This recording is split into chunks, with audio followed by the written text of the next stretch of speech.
এক ডাক্তারের কথা এলাকা ভিত্তিক বিভিন্নভাবে হয়ে থাকে, শিরক হয়ে থাকে বিভিন্নভাবে।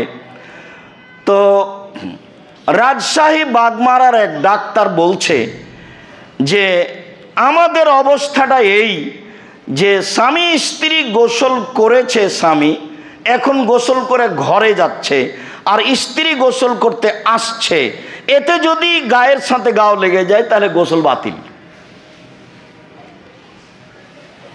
দিনাজপুরে এক হাই স্কুলের হেডমাস্টার বলছেন, আব্দুর রাজাক সাহেব, চৌকি বিছানা থেকে নিয়ে বাহির বারান্দা পর্যন্ত, স্যান্ডেল পর্যন্ত, জুতা পর্যন্ত চটছালা মাদুর বিছা আছে, কেন বলতে পারেন? বলছি তা তো বলতে পারছি না, হয়তো বা পরিষ্কারের জন্য। তখন বলছেন না না না না, যার ফরজ গোসল হয়েছে সে গোসল না করে যদি মাটিতে পা দেয় তাহলে মাটি অভিশাপ করবে, এই জন্য জুতা স্যান্ডেল পর্যন্ত মাদুর বিছানো আছে। আয়েশা রাদিয়াল্লাহু তাআলা আনহা বলেন, আল্লাহর নবী আগে গোসল করে আমার শরীরের মাধ্যমে গরম অনুভব করতেন, তখন আমি গোসল করিনি। আম্মার ইবনে ইয়াসির রাদিয়াল্লাহু তাআলা আনহু বলেন, রাসূল সাল্লাল্লাহু আলাইহি ওয়াসাল্লাম বলেছেন, সালাসুন লা তাকরাবুহুল মালায়েকাত, তিন শ্রেণীর মানুষের কাছে ফেরেশতা যায় না, তিন শ্রেণীর মানুষের নিকটে ফেরেশতা হয় না। এক, জিফাতুল কাফির, অপবিত্র অমুসলিমের লাশের পাশে, অমুসলিমের লাশের পাশে, অমুসলিমের নিকটে অমুসলিম মৃত ব্যক্তির পাশে যায় না। দুই,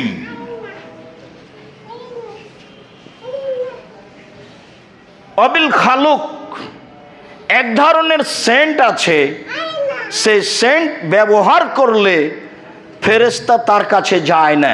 খালুক জাতীয় সেন্ট, আতর ব্যতীত যত মাধ্যম আছে সেন্টের সব পরিহার করা উচিত।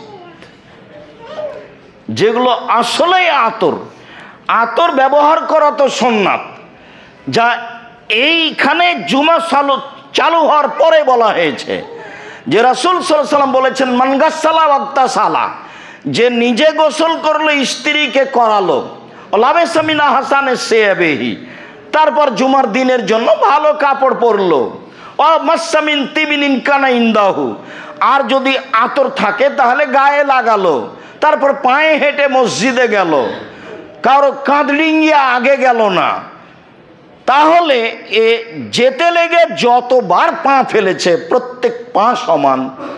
1 বছরের তাহাজ্জুদ আর 1 বছরের সিয়াম পালন করলে জানে কি হয় তাই হবে। নেকির অভাব নাই, ধরে কে? সূরা ইখলাস 3 বার পড়লে 1 বার কোরআন মাজিদ পড়ার সময় নেকি হয়। নেকির অভাব নাই, ধরে কে? মান সম্মান জান্নাতে বাড়িয়ে দেওয়ার অভাব নাই, কিন্তু নেয় কে?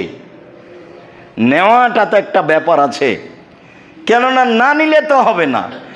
যখন ইবলিস বলল, আল্লাহ যখন ইবলিসকে বললেন যে তুই সরে যা, তো ইবলিস বলল ঠিক আছে, তা আমাকে একটা সময় দেন কিয়ামত পর্যন্ত বেঁচে থাকার।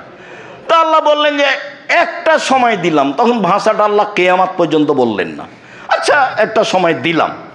যেমনই সময় পেয়েছে তেমন বলছে, তোমার মর্যাদার কসম, তোমার সম্মানের কসম, আমি আদম সন্তানের দেহে যতদিন শ্বাস থাকবে লাউকবিয়ান না, আমি তাকে ভুল পথে নিয়ে যাবই যাবই যাবই, এটা আমার দৃঢ় প্রতিজ্ঞা।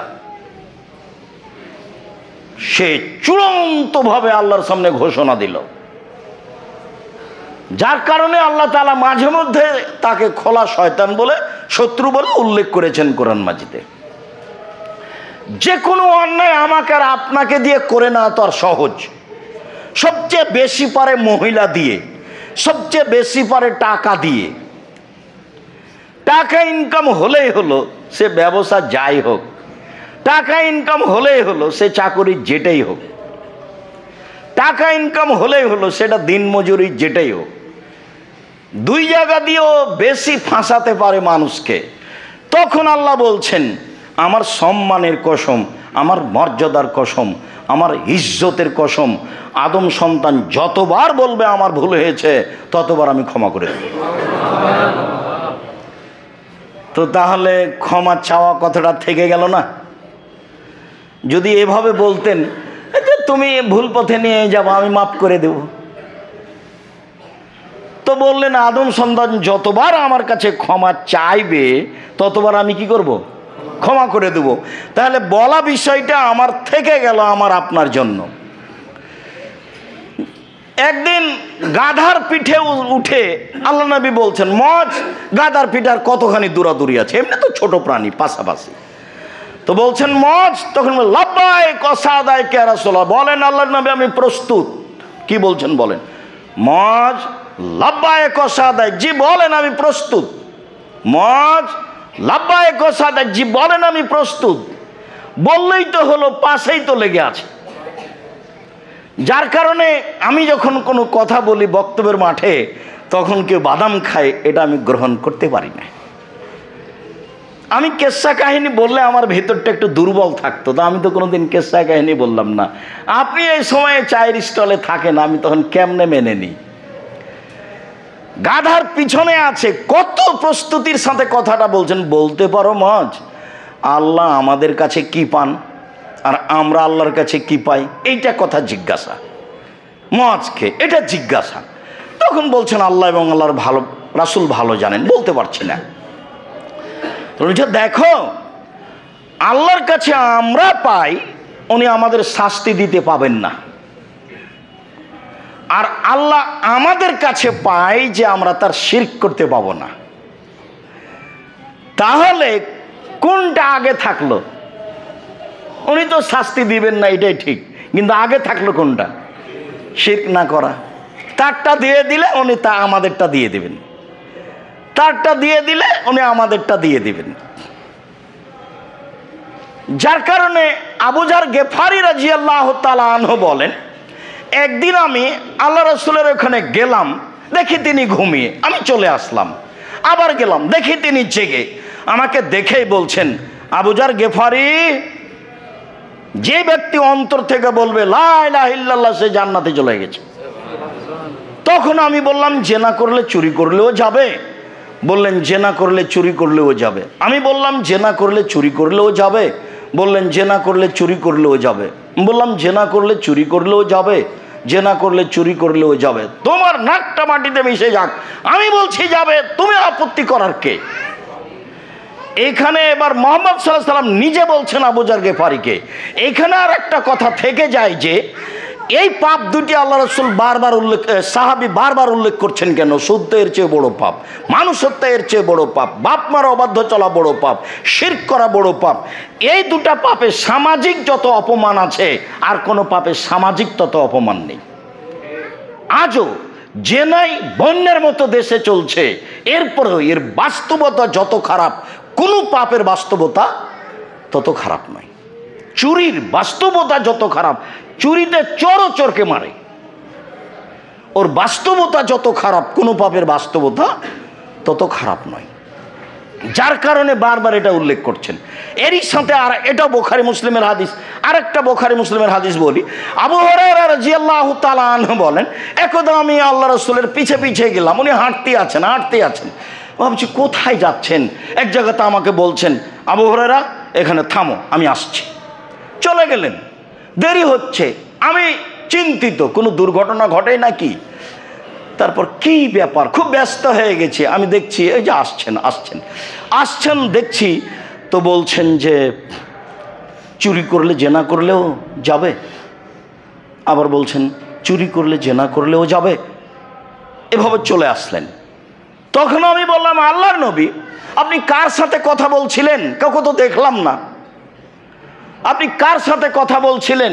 চুরি করলে জেনা করলেও যাবে, এটা আপনি কার সাথে কথা বলছিলেন? তখন আল্লাহর নবী বলছেন, আরে শোনো, জিবরাইল আমাকে বলছে যে কেউ যদি অন্তর থেকে লা ইলাহা ইল্লাল্লাহ বলে, সে এই পাপ করলেও জান্নাতে যাবে। তখন আমি বলছি যে এটা করলেও যাবে। তো জিবরাইল বলছেন এটা করলেও যাবে। কিন্তু আমি তো জিবরাইলকে দেখতে পাবো না, কিন্তু আল্লাহ রসুলের হ্যাঁ আর জিজ্ঞাসাটা আমি শুনতে পাচ্ছি। আল্লাহ রসুল বলছেন এ করলেও যাবে, এ করলেও যাবে, আমরা এ করলেও যাবে, এ করলেও যাবে। তা আল্লাহ রসুল কার সাথে কথা বলছেন? আমি তো দেখতে পাই না। কারণ জিবরাইলকে তো আর মানুষ দেখতে পাবে না। আয়েশা রাদিয়াল্লাহু তাআলা আনহাকে আল্লাহ রসুল বলছেন, আয়েশা জিবরাইল তোমাকে সালাম দিল, এই যে জিবরাইল তোমাকে সালাম দিল। তখন জিবরাইল বলছেন ওয়ালাইকা ওয়ালাইহিস সালাম, আপনাকেও সালাম, জিবরাইলকেও সালাম। আপনি তো দেখতে পান, আমরা তো দেখতে পাই না। আপনি তো বুঝতে পারেন, আমরা তো বুঝতে পারি না। এক বিছানায় এক ল্যাপের নিচে তিনজন, মুহাম্মদ সাল্লাল্লাহু আলাইহি সাল্লাম, আয়েশা এবং জিবরাইল, অথচ আয়েশা বুঝতে পারেন না কোথায় জিবরাইল আছেন। একসাথে এক বিছানায় তিনজন, আয়েশা রাদিয়াল্লাহু বুঝতে পারেন না যে জিবরাইল কোথায় আছেন। যেটা বলছিলাম সেটা হচ্ছে কথা প্রসঙ্গে কথা এসেছে তো শিরক, ওরটা আগে দিয়ে দিলে আমারটা দিয়ে দিবেন। তো আমাকে কিছু বলা লাগবে, না বললে তো আর কিছু হয় না। নেকি তো মানুষ লুটে নিতে পারে, এ কথাই ঠিক। পথ তো অনেক, কিন্তু ধরে কে? ধরলে তো কিছু বলা লাগে, কিছু করা লাগে। তো তিন শ্রেণীর মানুষের কাছে ফেরেশতা যায় না। তার তৃতীয় শ্রেণীর মানুষ হলো যারা অপবিত্র হয় যতক্ষণ পর্যন্ত অজু না করে। জরুরি না হলেও অজু করে ঘুমাবে, অজু করে কাজ করবে, অজু করে রান্না বান্না করবে, অজু করে বেগুনের গাছ থেকে বেগুন উঠিয়ে নিয়ে আসতে পারে, সিমের গাছ থেকে সিম তুলে নিয়ে আসতে পারে, যে কোনো কাজ করতে পারে অজু করে। আমি গোসল করিনি সেই জন্য মাটি আমার উপরে অভিশাপ করবে, সিম গাছ থেকে সিম ছিঁড়লে সিম আর ধরবে না, এইসব সব হচ্ছে শিরকি কথা। আমর ইবনে হাজম রাদিয়াল্লাহু তাআলা আনহু বলেন, একটা পত্র আল্লাহর নবী লিখেছিলেন আমার কাছে। পত্রে লেখা ছিল আল্লাহ ইয়ামাসাল কোরআনা ইল্লা তাহিরুন, পবিত্র ব্যক্তি ছাড়া যেন কোরআন স্পর্শ না করে। এই হাদিস দিয়ে এক শ্রেণীর মানুষ বলতে চেয়েছেন যে অজু না করলে কোরআন শরীফ স্পর্শ করা যাবে না। এইটা মূলত অমুসলিম মানুষকে বলা হয়েছে, অমুসলিমকে। অমুসলিম কোরআন মাজিদ স্পর্শ করতে পাবে না। আর কেউ যদি আরেকটু ব্যাখ্যা করার চেষ্টা করেছে, তারা বলেছে যে যাদের ফরজ গোসলের প্রয়োজন হয়েছে, ফরজ গোসল না করে তারা কোরআন মাজিদ স্পর্শ করতে পারবে না। এখানে যেটা বলা হয়েছে সেইটা হলো মূলত অমুসলিম। মুসলিম যে কোনো সময়ে কোরআন মাজিদ স্পর্শ করে পড়তে পারে, তবে যার ফরজ গোসলের প্রয়োজন তার জন্য স্পর্শ করে ধরে না পড়াই ভালো। ঋতুবতী মহিলা ধরতে পারে, পড়তে পারে। নেফাস সন্তান প্রসবের পরে যাদের রক্ত আছে তারা ধরতে পারে, পড়তে পারে। তার প্রমাণ কি? তার প্রমাণ এক নাম্বার যে আয়েশা রাদিয়াল্লাহু তাআলা আনহা বলেন, কানান নবী সাল্লাল্লাহু আলাইহি ওয়াসাল্লাম ইয়াযকুরুল্লাহ আলা কুল্লি আহইয়ানিহি, আল্লাহ নবী সব সময় আল্লাহকে ডাকতেন, কোরআন মাজিদও পড়তেন। আয়েশা রাদিয়াল্লাহু তাআলা আনহা বলেন, আমি হজ সফরে গিয়ে তওয়াফ করতে করতে আমার ঋতু হয়ে গেল, আমি বসে কাঁদছি। তো আল্লাহ রাসূল বলছেন, কি ব্যাপার, কেন তুমি কাঁদছো? ও তোমার ঋতু হয়েছে, সে তো তুমি কাঁদছো। তখন তিনি বলছেন, হ্যাঁ আপনারা যাবেন হজ আর উমরা নিয়ে, আর আমি শুধু হজ নিয়ে যাব, আমার উমরা তো বাতিল হয়ে গেল ঋতুর কারণে, আমি সেই জন্য কষ্টে কান্নাকাটি করছি। তা আল্লাহ রাসূল বলছেন, আরে সেই চিন্তা করো কেন তুমি, এটা তো আদমের মেয়েদের উপরে ফরজ করে দেওয়া হয়েছে, এখানে তোমার দুঃখ আফসোস করার কিছু নেই। আদম সন্তানের মেয়ে যারা, তাদের এটা হবেই, এটা স্বাভাবিক ব্যাপার। ইসলামুল হাজ্জ ইল্লা তওয়াফ, তওয়াফ ব্যতীত, সালাত ব্যতীত যা হাজি করে সবই করো, যা করে। হাজি যদি কোরআন মাজিদ পড়ে, হাজি যদি সুবহানাল্লাহ আলহামদুলিল্লাহ বলে, বুখারী মুসলিমের হাদিস।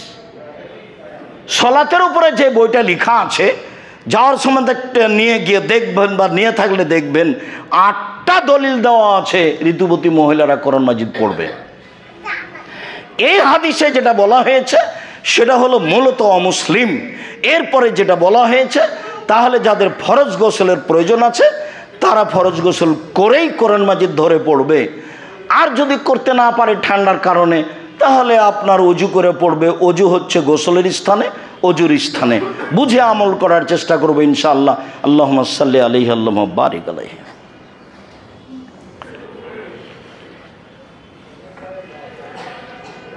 আলহামদুলিল্লাহ ওয়াহদা ওয়াসসালাতু ওয়াসসালামু আলা মান লা নাবিয়্যা বাদা। আবু হুরায়রা রাদিয়াল্লাহু তাআলা আনহু বলেন, রাসূল সাল্লাল্লাহু আলাইহি সাল্লাম বলেছেন, লা ইয়াবুলান্না আহাদুকুম ফিল মাই দাইম আল্লাযী লা ইয়াজরি সুমা ইয়াগতাসিলু ফিহি। অবশ্যই তোমাদের কোনো পুরুষ নারী যেন বদ্ধ পানিতে গোসল না করে, যে পানি চলে না আবার সে সেখানে গোসল করবে, এমন পানিতে যেন কেউ পেশাব না করে। পেশাব পায়খানা বদ্ধ পানিতে করা নিষেধ জোরালোভাবে, যে পানিতে সে গোসল করবে।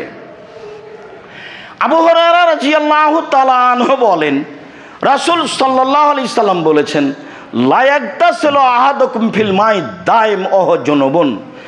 অপবিত্র অবস্থায় ফরজ গোসল কেউ যেন বদ্ধ পানিতে না করে। আমাদের দেশে যেগুলো পুকুর, বড় হোক আর ছোট হোক, সেগুলো বদ্ধ না চলমান? বদ্ধ। যদিও বিদ্বানেরা কিছু বলতে চেয়েছেন, কালু সাহাবীগণ বললেন, আবু হুরায়রা কাইফা ইয়াফালু, তাহলে অপবিত্র মানুষেরা কি করবে, কিভাবে গোসল করবে? তখন তিনি বলছেন, ইয়াতামানারু তানাওলান, বালতি থেকে উঠিয়ে নেবে, উঠে নিয়ে এসে উপরে নিয়ে এসে গোসল করবে। পানি অপবিত্র হয় এ হাদিস এখানে দুটা বুখারী মুসলিমতে থাক, পরে ধারাবাহিক আরো আসছে। সাইব ইবনে ইয়াজিদ রাদিয়াল্লাহু তাআলা আনহু বলেন যে, জাহাবাত বি খালাতি ইলা রাসূলিল্লাহি সাল্লাল্লাহু আলাইহি সাল্লাম, আমার খালা আমাকে রাসূলের কাছে নিয়ে গেলেন। আমার খালা আমাকে রাসূলের কাছে নিয়ে গেলেন, নিয়ে গিয়ে বললেন, হাজা ইবনু উখতি ওয়াজিউন, আল্লাহ নবী, এটা হলো আমার বোনের ছেলে অসুস্থ, এটা আমার বোনের ছেলে অসুস্থ। ফামাসা রাসি, তখন আল্লাহ নবী আমার মাথার উপরে হাত দিয়ে মাথাটা বলিয়ে দিলেন। ওয়াদালি বিল বারাকা, তারপর বরকতের দোয়া করে দিলেন। তার মানে মায়েরা, পিতা তার ছেলেকে তার পছন্দনীয় লোকের কাছে নিয়ে যেতে পারে, দোয়া নিতে পারে। সে মহিলা হোক আর পুরুষ হোক, যাকে ও ভালো লাগে তার কাছে নিয়ে গিয়ে বলবে একটু দোয়া করে দেন। যেমন এর আগে একবার বলা হয়েছে, আনাস রাদিয়াল্লাহু তাআলা আনহু বলেন, আমার মা একটা কাপড়কে ছিঁড়ে দুই টুকরা করলেন, আমার গায়ে অর্ধেক দিলেন, অর্ধেক পরনে দিলেন। আমি ছোট ছেলে, সাধারণ পরিবারের মানুষ। আমার মা আল্লাহ রাসূলের কাছে নিয়ে আমাকে বলছেন, হাজা খোয়াইদে মক্কা ফাদুল্লাহু, এই যে আনাস আপনার ছোট খাদেম, আপনি তার জন্য দোয়া করেন। এই যে আমার মা খাদেম হিসেবে রাসূলের কাছে রেখে দিলেন। আমি 10 বছর রাসূলের বাড়িতে থেকেছি। মানুষ ভাবতে পারতো না যে আমি এই বাড়ির ছেলে কি না, মানুষ মনে করতো আমি এই বাড়ির ছেলে। আমি সব কিছুতেই আছি, লেনদেন যা কিছু পানি টানি প্রয়োজনীয় সব কিছুতেই আছে। 10 বছর একটানা আমি খিদমত হিসেবে থেকেছি, খিদমত করার জন্য থেকেছি, খাদেম হিসেবে থেকেছি। তো তার মা দোয়া করার জন্য নিয়ে গেছিলেন। আমার খালা আমাকে নিয়ে গেলেন, নিয়ে এই কথাটা বললেন যে আমার বোনের ছেলে অসুস্থ। তখন আমার মাথায় হাত দিলেন আল্লাহ রাসূল, দিয়ে হাতটা বলিয়ে দিলেন এবং আমার জন্য আল্লাহ রাসূল দোয়া করলেন। সুম্মা তাওয়াদ্দা, তারপর আল্লাহ রাসূল অজু করলেন। ফাসারাত মিন ওজুহি, তার অজুর যেটুকু বাকি পানি ছিল সেটুকু আমি পান করে নিলাম। অজুর বাকি পানি পান করা যায়, সুন্নাতের অন্তর্ভুক্ত, তাই ইতিপূর্বে একবার আলোচনায় এসেছে। সুম্মা কুনতু খালফাহু, আমি তার পিছনে দাঁড়ালাম। এখন যেগুলো বাক্য আসছে দুটো, এগুলো আলোচনার সাথে সম্পৃক্ত নয়। আমি পিছন দিকে দাঁড়ালাম। ফা নাজারতু ইলা খাতামিন নবুয়া, আসলে তার পিঠে বাইনাকাতে পায়ে, দুই কাঁধের মাঝে নবুয়াতের একটা চিহ্ন আছে, এটা আমি দেখবো সেই জন্য। তাহলে ছোট ছেলে নয়, একেবারে বুদ্ধি আছে। আমার খালা আমাকে নিয়ে গেছেন, তার মানে বুদ্ধি আছে, সব কিছু বুঝে। আমি রাসূলের পিছন দিকে দাঁড়ালাম, আসলে সে চিহ্নটা দেখব। তা আমি দেখলাম যে তার দুই কাঁধের মাঝে মিসলা জিরিল হাজালা, ঘুঘুর ডিমের মতো একটু উঁচু হয়ে আছে। এটা উনি শেষ নবী, তার প্রমাণ খাতামুন নবুয়া, নবী শেষ, তার এটা প্রমাণ। আর কেউ বলেছে যে এইটা মশারি লাগানোর জন্য যে একটা গুঠলি গিরা লাগানো থাকে, বাঁধিয়ে দিবে কোথাও, এরকম একটা গোটার মতো হয়ে আছে, আপনার ছোলা মসুর ডালের মতো এরকম হয়ে আছে। এখানে বলা হয়েছে, বিভিন্ন জন বিভিন্ন তর্জমা করেছে, ঘুঘুর ডিমের মতো। আমি অনুমান করলাম যে তিনি যে নবী তার চিহ্ন এইটুকু। বদ্ধ পানি। আব্দুল্লাহ ইবনে উমর রাদিয়াল্লাহু তাআলা আনহু বলেন, সুয়েলা রাসূলুল্লাহ সাল্লাল্লাহু আলাইহি সাল্লাম আনিল মাই ইয়াকুনু ফিল ফালাতি মিনাল আরদে, যেগুলো পানি মাঠে আছে, পুকুরে আছে, নদীতে আছে, এসব পানি সম্পর্কে জিজ্ঞাসা করা হলো। ওমা ইয়ানুবা আলাইহি মিনাস সাবাই ওয়াদ দাওয়াবে, যেখানে সাপ, ব্যাঙ, গরু, ছাগল, বাঘ, ভালুক, পশু প্রাণী যায় পানি খায়, সেই পানি পবিত্র কিনা এইটা জিজ্ঞাসা করা হলো। রাসূল সাল্লাল্লাহু আলাইহি সাল্লাম বললেন, এজা কানা মা কুল্লাতান লাম ইয়াহমিল খাবাসা লাম ইয়াহমিল খাবাসা, পানি যদি 2 কুল্লা মোটামুটি 5 মুন হয়, পানি যদি 5 মুন হয় তাহলে সে পানি অপবিত্র হবে না। আরো হাদিস পড়ি তারপরে, পানি যদি 5 মুন হয় তাহলে পানি অপবিত্র হবে না, হাদিস সহিহ।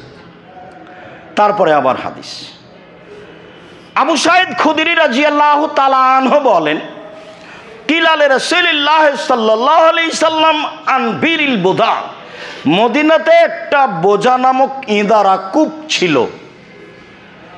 জিজ্ঞাসা হলো, হাল নাতাওয়াজ্জা মিন বীরে বোদা, আমরা কি মদিনার ওই বোজা নামক কূপ হতে পানি উঠিয়ে ওযু করতে পারি?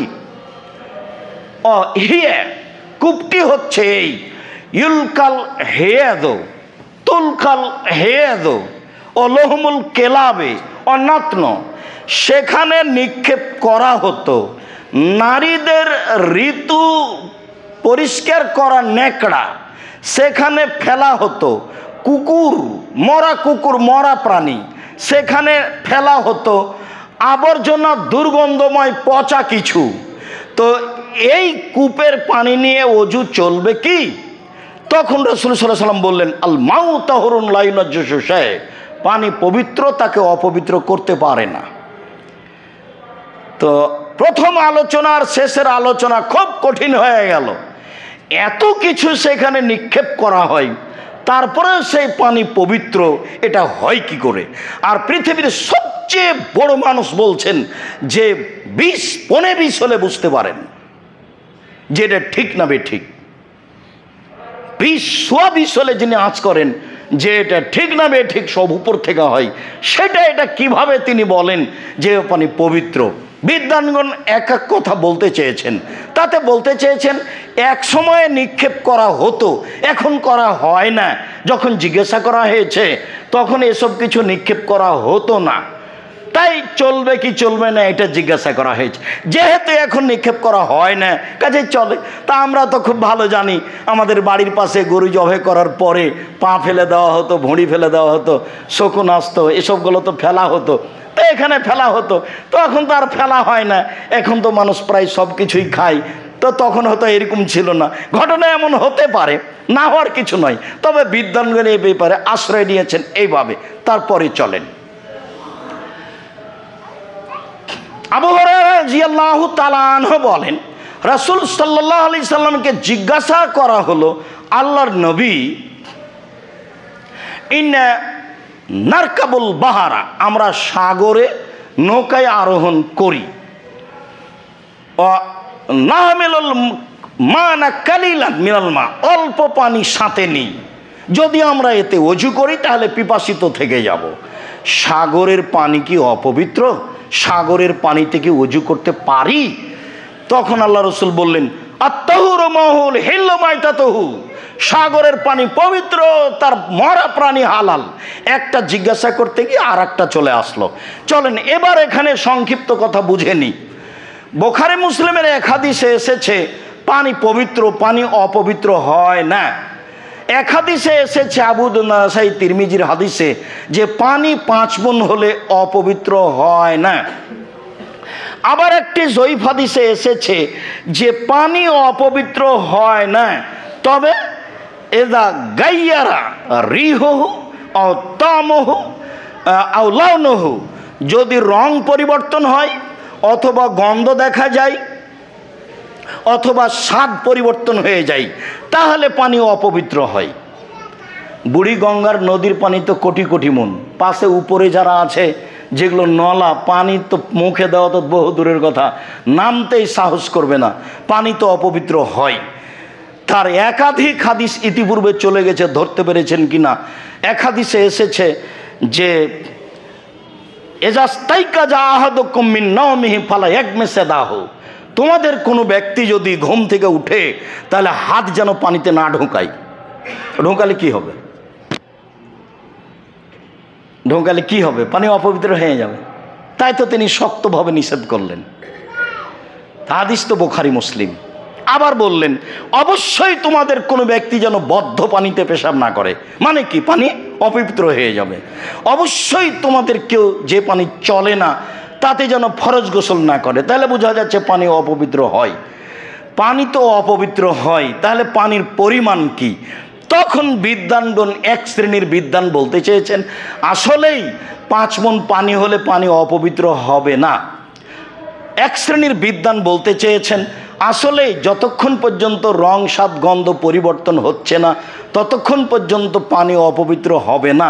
1 গ্লাস পানিতে যদি 1 ফোঁটা পেশাব পড়ে যায় তাহলে অপবিত্র কোনোটাই হবে না। রঙও পরিবর্তন হবে না, স্বাদও পরিবর্তন হবে না, গন্ধ আপনার এও হবে না, সবটাই ঠিক থাকবে, অথচ পানি অপবিত্র। আর আজ তো লক্ষ লক্ষ মণ পানি অপবিত্র, সেটা দেখতে পাচ্ছি।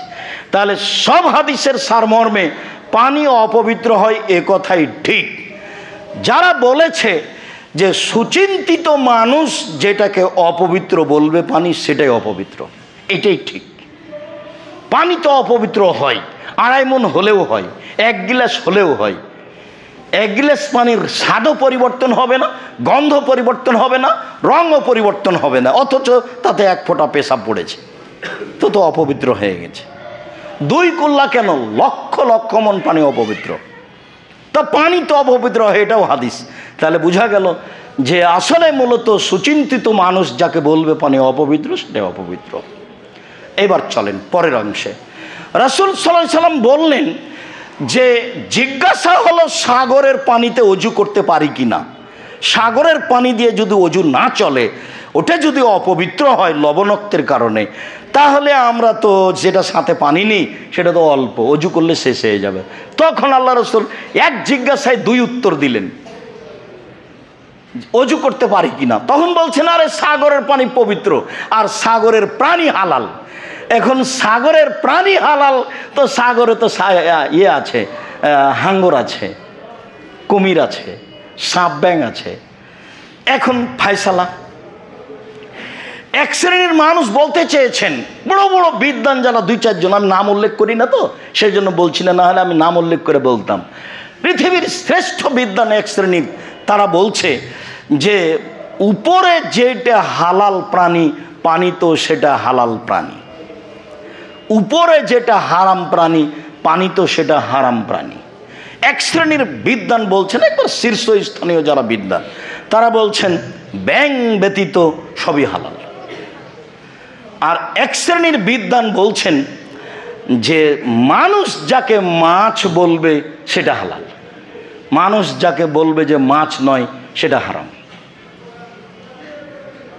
তাহলে আমরা রাসূল সাল্লাল্লাহু আলাইহি ওয়াসাল্লামের হাদিস থেকে বুঝি এটাই যে যারা যেটাকে মাছ বলে, রুচি বলে খাবে তার জন্য সেটা জায়েজ।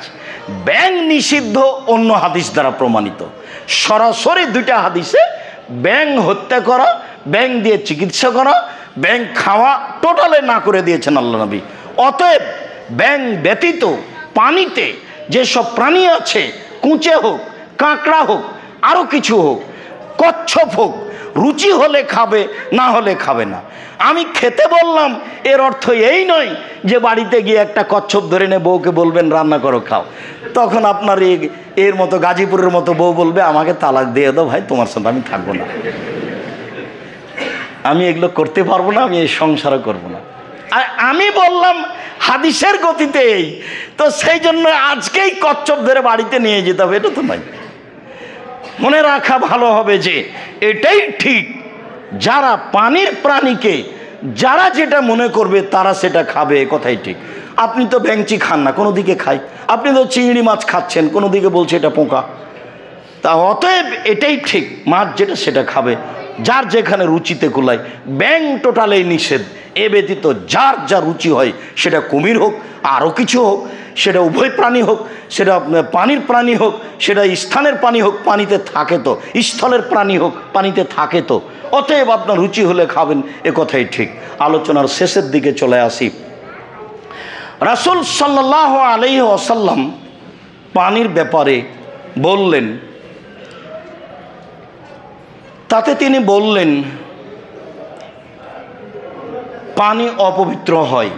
এই বিষয়ে আরেকটি গুরুত্বপূর্ণ কথা ছিল। রাসূল সাল্লাল্লাহু আলাইহি সাল্লামের মুখ থেকে স্পষ্ট বোঝা যায় সেটা হলো এই যে পানি অপবিত্র হয়, এ কথাই ঠিক। যদি আমরা পানি পবিত্রতার ব্যাপারে সিদ্ধান্ত নিতে পারি এই পানি পবিত্র, তাহলে আমরা সেই পানি অজুর জন্য, গোসলের জন্য ব্যবহার করব।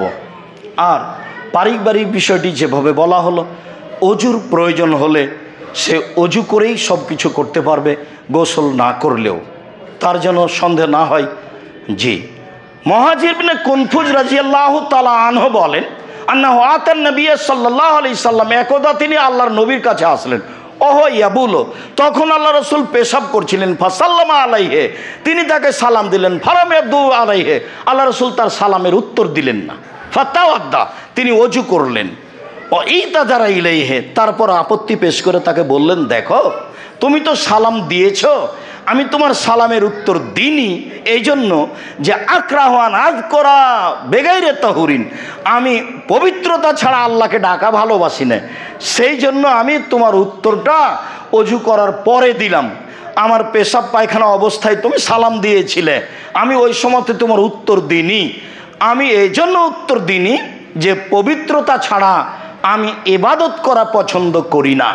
আয়েশা রাদিয়াল্লাহু তাআলা আনহা বলেন, আল্লাহর নবী সব সময় আল্লাহকে ডাকতেন, তাহলে অনেক সময় অপবিত্র অবস্থায়ও তিনি আল্লাহকে ডাকতেন, এ কথাই ঠিক। এটা হলো তার অতিরিক্ত পবিত্রতার ব্যাপার।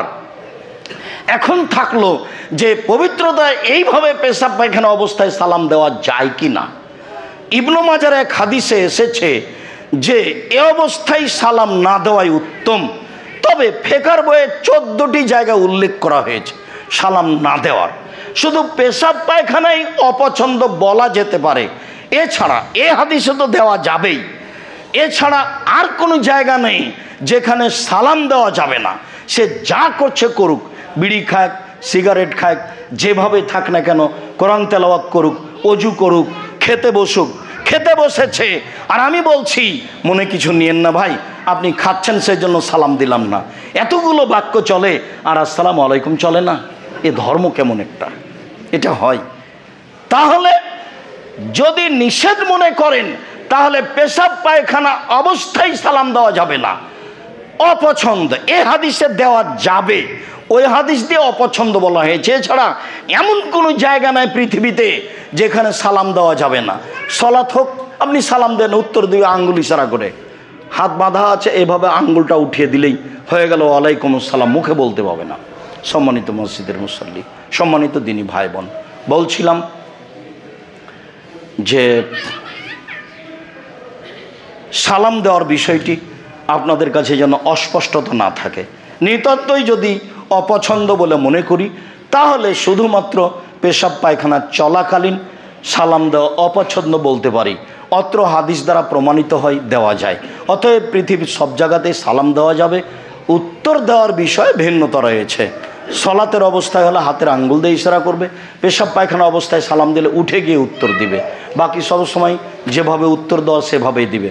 সম্মানিত দিনী ভাই বোন, আমরা আপনাদেরকে এ অংশে এসে প্রথম কথা যেটা জরুরিভাবে বলতে চাচ্ছি যে প্রতি জুমায় আপনি সহ আপনার ভাই বোন সহ আত্মীয় স্বজন সহ বন্ধুবান্ধব সহ অবশ্যই জুমার সালাতে উপস্থিত হওয়ার চেষ্টা করবেন। আমি ইনশাল্লাহ আপনার দিনী ব্যাপারে বিষয়ভিত্তিক কিছু না কিছু উপকার করব ইনশাল্লাহ। এতে আপনার সাথে আমি ওয়াদাবদ্ধ, এবং যেগুলো হবে সেগুলো সরাসরি আল্লাহ এবং আল্লাহ রাসূলের কথা হবে ইনশাল্লাহ। মর্মে আমার এই কথাটি গুরুত্ব সহকারে পালন করার চেষ্টা করবে ইনশাল্লাহ। দ্বিতীয় হলো এই যে আমি যেটা প্রতিদিনই বলতে থাকব, এটা আপনার কাছে যেন কোনো ভারী মনে না হয়। একটা কথা হলো এই যে মানুষ দান করে না, দানের কথা বলা হয় না সেই জন্য, তাহলে এটা তার একটা দুর্ভাগ্যের ব্যাপার। আর এমন একটা জায়গাতে থাকলো যে মানুষ তাকে দানের কথা বলে, তখন সে 5 বার শোনার পরে করে। আর ইবাদতের জগতে দানই সবচেয়ে ব্যতিক্রম ইবাদত। কাজে এখানে আসলে আমরা প্রতি জুমায় দানের কথাটা শুনতে পাই, তখন যেন আপনার অন্তরটা সামান্যতম দুর্বল না হয়।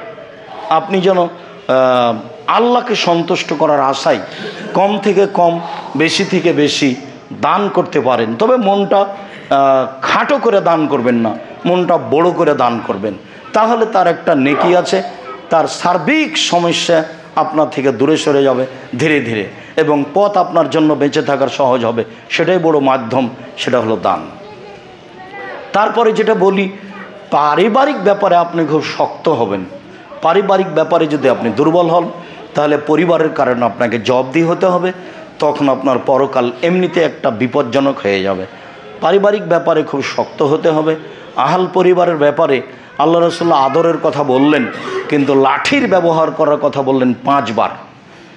যেই সবচেয়ে পৃথিবীর বড় মানুষ পারিবারিক বিষয়ে লাঠির কথা বলেন, তাহলে পরিবারের উপরে শক্ত হতে হবে, এ কথাই ঠিক। তারপরে যেটা বলছি, আমরা আন্তরিকভাবে আল্লাহর কাছে প্রার্থনা করি আল্লাহ যেন আমাদের যারা মারা গেছে তাদের কবরের শাস্তি মাফ করে দেন।